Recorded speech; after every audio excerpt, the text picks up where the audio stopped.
1 week ago today, I posted a video titled, "A Question No Muslim Can Answer." I vowed that if any Muslim in the world, any one of the world's 1.6 billion Muslims can show me just one unequivocal statement from the Quran where Allah says that the text of the gospel has been corrupted, I will convert to Islam. Muslims, where does Allah declare unequivocally in the Quran that the text of the gospel has been corrupted? Give us one unequivocal statement from Allah in the Quran saying that the text of the Injil, the gospel, has been corrupted. Just one.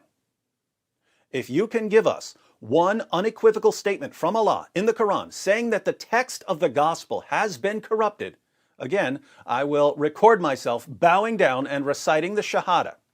Pretty bold, don't you think?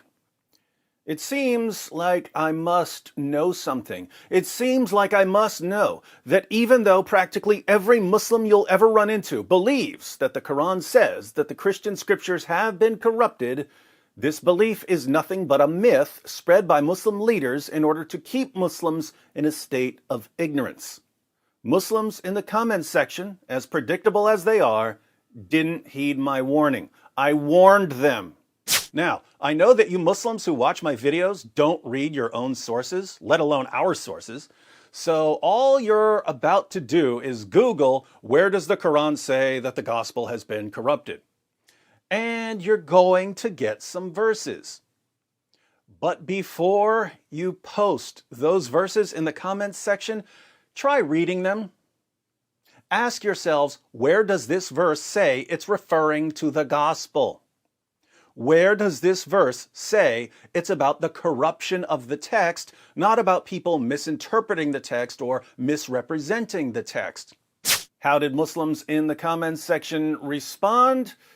By posting a bunch of verses that don't talk about the gospel and don't talk about the corruption of the text. Shocker.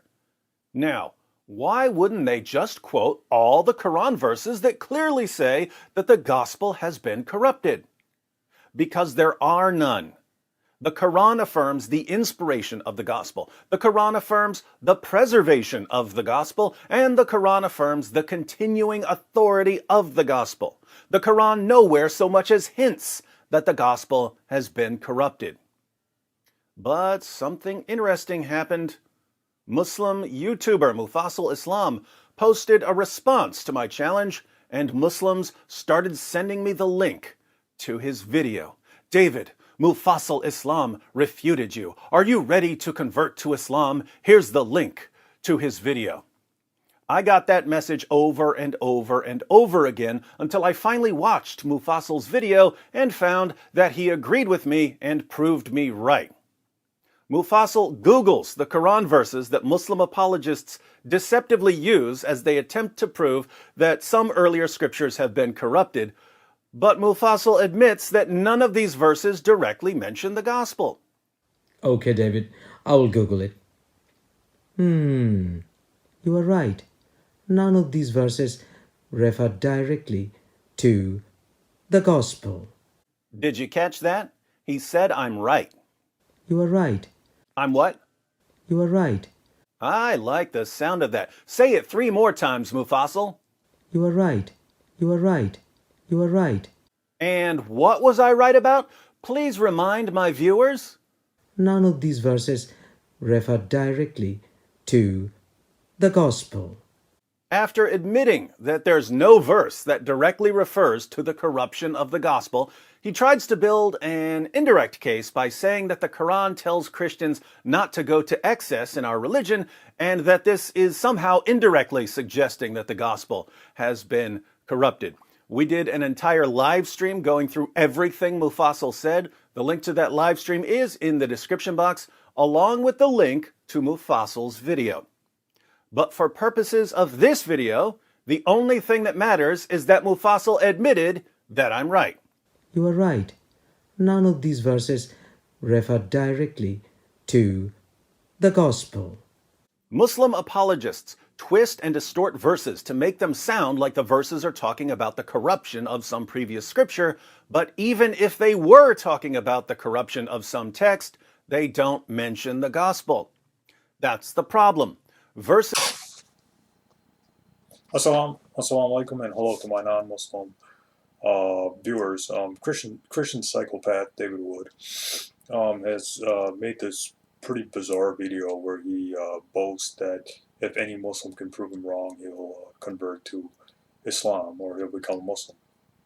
Now, whether he'll hold up his end of the bargain or not, I don't know. And to be honest, I don't really care. But I'm just going to make this video to clarify or to refute what he's saying in that video, because he's spreading a lot of misinformation about what Islam says about the Bible or about the gospel. So I'm not going to be talking about the Torah or the Old Testament. I'm just going to be talking about the gospel.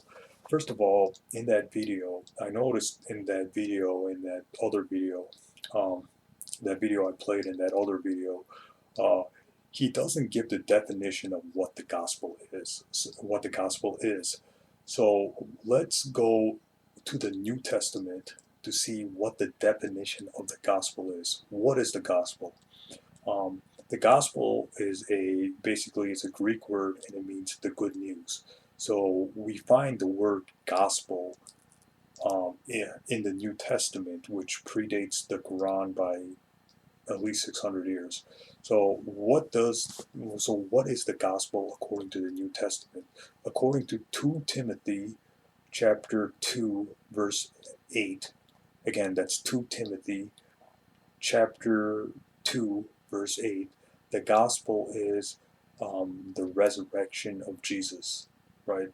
So, and again, if you read 1 Corinthians chapter 15 verse 1 to 4, the gospel is, or Paul's gospel, or let's just say the gospel, okay? Let's keep Arkham's razor in mind and let's keep it simple. Let's just say the gospel. The gospel is Jesus' death and resurrection according to the New Testament, according to 1 Corinthians chapter 15 verse 1 to 4, 2 Timothy chapter 2 verse 8, 1 Corinthians chapter 15 verse 1 to 28, 1 Corinthians chapter 9 verse 14, 1 Corinthians chapter 15 verse 1, Ephesians chapter 1 verse 13, 2 Timothy chapter 1 verse 10, Revelations chapter 14 verse 6, Colossians chapter 1 verse 5, Romans chapter 15 verse 16, and 1 Thessalonians chapter 3 verse 2. So nowhere in that video, nowhere in David Wood's videos does he give the definition of what the gospel is. So according to the New Testament, according to the verses I said, but I think the best two verses, or the best two New Testament verses that give a pretty good definition of what the gospel is 2 Timothy chapter 2 verse 8 and 1 Corinthians chapter 15 verse 1 to 4, where the gospel as defined by those two verses is the death and resurrection of Jesus Christ. So we can agree that the definition of the gospel, which David Wood failed to mention, and Sam Shamoun, crazy Arab Christian fundy, Sam Shamoun failed to mention the definition of what the gospel is. So, because if you go to a Muslim and you say, believe in the gospel, you need to give a definition of what your version of the gospel is. And I'm guessing the Christians are basing their definition of the gospel according to the New Testament, according to what they read in the New Testament. So the best two verses that give the best definition of the gospel is 2 Timothy chapter 2 verse 8 and 1 Corinthians chapter 15 verse 1 to 4, which is the death and resurrection of Jesus. So that's the gospel according to the New Testament. And again, if you read the Gospel of Mark chapter 1 verse 1 and other places, it's also seeming to affirm Paul's God, or the epistles, or Paul's gospel, which is the death and resurrection of Jesus. So we can safely conclude that the definition of the word gospel means the death and resurrection of Jesus. We can agree on that. I think Christians can agree that that's the definition of the gospel. So then we go to the Quran. The Quran talks about a revealed gospel, right? In the Quran chapter 3 verse 3, in the Quran chapter 57 verse 27. So what is that revealed gospel? Is it the New Testament definition of the gospel?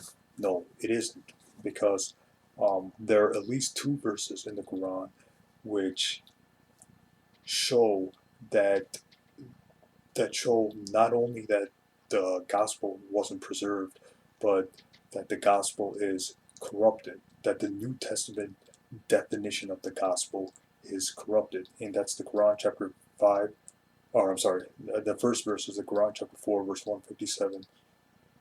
And the second verse is the Quran chapter 5, verse 14. So let's go to the Quran chapter 4, verse 157. Now, what is the definition of the gospel according to the New Testament? Not according to the Quran, according to the New Testament, because we're dealing with a Christian here.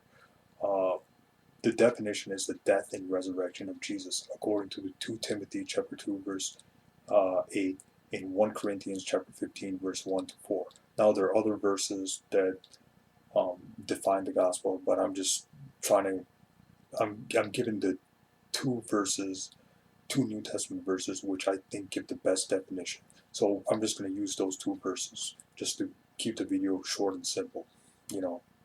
Keep it simple. So that's the gospel, that Jesus died and was resurrected. The Quran chapter 4 verse 157 is denying Jesus' death and his resurrection, and it's saying that the people who believe in Jesus' death, or let's just keep it to his death, the people who deny, or the people who deny that Allah saved Jesus, are following conjecture or corruption.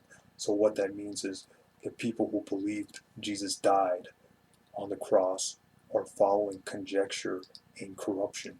That means that the Quran is directly saying that the New Testament definition of the gospel is corrupt. So we can agree on that, right?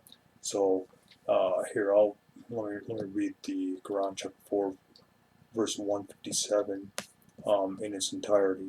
So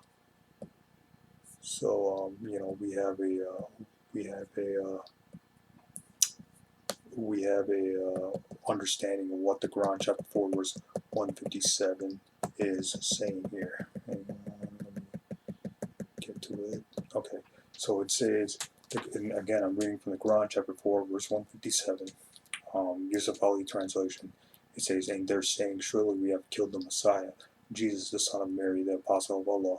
And they did not kill him, nor did they crucify him, but it appeared to them like Jesus. And most surely those who differ therein are only in doubt about it, and they have no knowledge respecting it. It is only following conjecture, and they killed him not for sure. This verse is making it clear that the crucifixion of Jesus is conjecture or corruption. So the death and resurrection, the crucifixion, death, and resurrection is clearly taught in the gospel. The gospel, the New Testament gospel, the gospel as defined by the New Testament verses of 2 Timothy chapter 2 verse 8, 1 Corinthians chapter 15 verse 1 to 4, and other verses. So thus the Quran is in a direct way saying that the New Testament gospel is corrupted. Thus the Quran cannot and will never affirm the gospel as defined by the New Testament. So that's the first verse. The second verse, which refutes the claim of the preservation of the gospel, is the Quran chapter 5 verse 14, where it says that Allah or God took a covenant with the Christians and the Christians forgot a portion of the message. So basically, what that verse is saying. Hang on, let me pull up that verse real quick so I can read it. Okay, so I'm reading from the Sahih International Version, and I'm reading the Quran, chapter 5, verse 14. And from those who say we are Christians, we took their covenant, but they forgot a portion of which they were reminded. So we caused them animosity and hatred until the day of resurrection, and Allah is going to inform them what they used to do. So basically, Allah took a covenant with the Christians, but they forgot a portion of that which they were reminded. So basically, the Christians forgot about the covenant, or they forgot about the true message of Jesus, because the Christians claim to follow Jesus. They forgot the message of Jesus. They forgot the gospel, and the gospel wasn't preserved to them. That's why it says, but they forgot a portion of that which they were reminded. So the Christians forgot,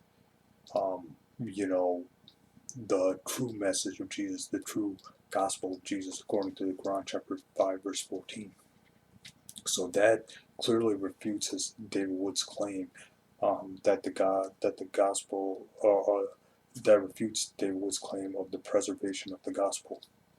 So again, we have to, read everything in context. And basically, if you read the Quran, chapter 3, verse 3, in the Quran, chapter 57, verse 27, it says the gospel was revealed to Jesus. It wasn't written down.